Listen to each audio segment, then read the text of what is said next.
এক দুঃখময় দুর্দশাময় জীবনের প্রতিধ্বনি কাব্যে ধ্বনিত হোক। বিশেষ করে আজকের দিন যারা শাসকের খামখেয়ালিপনায় চাকরি হারালেন,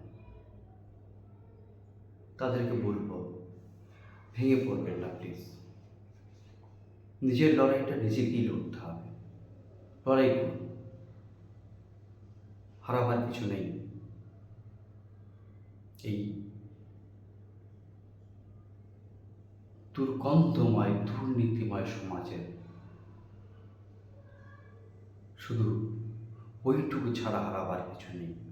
লড়াই করুন, বেঁচে থাকতে হবে, সামনে দীর্ঘ পথ চলতে হবে। তাদের কথা স্মরণ করে আমার আজকের কবিতা, আমার চতুর্থ কাব্যগ্রন্থ কিছু রাসের জন্ম হয় যেভাবে। আমি বলবো, যারা কাব্যপ্রেমিক মানুষ তাদের কাছে এই বইটি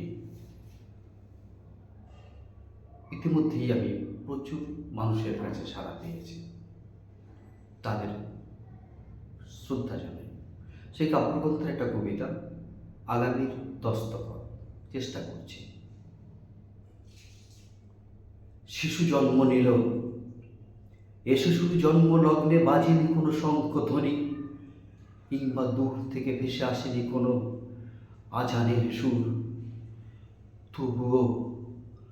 তবুও শিশু জন্ম নিল।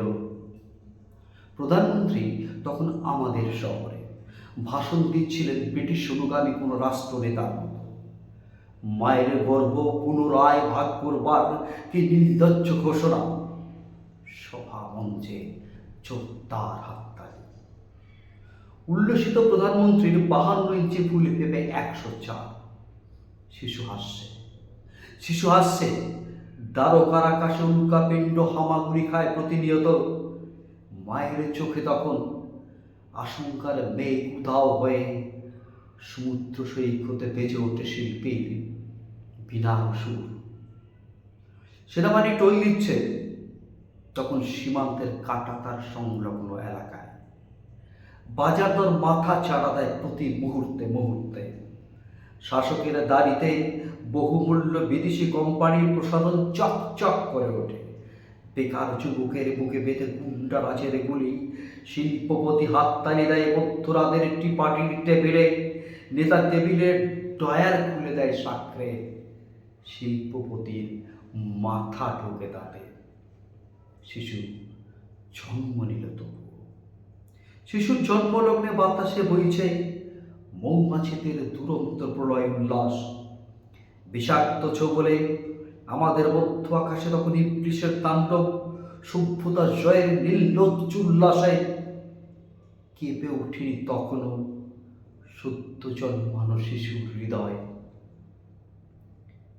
বরং তার চোখে মুখে ফুটে উঠল অবজ্ঞার হাসি, যেন সে চেয়ে বেড়ার কবর খুঁজে এনেছে বিপ্লবের নতুন কোন এক মন্ত্র।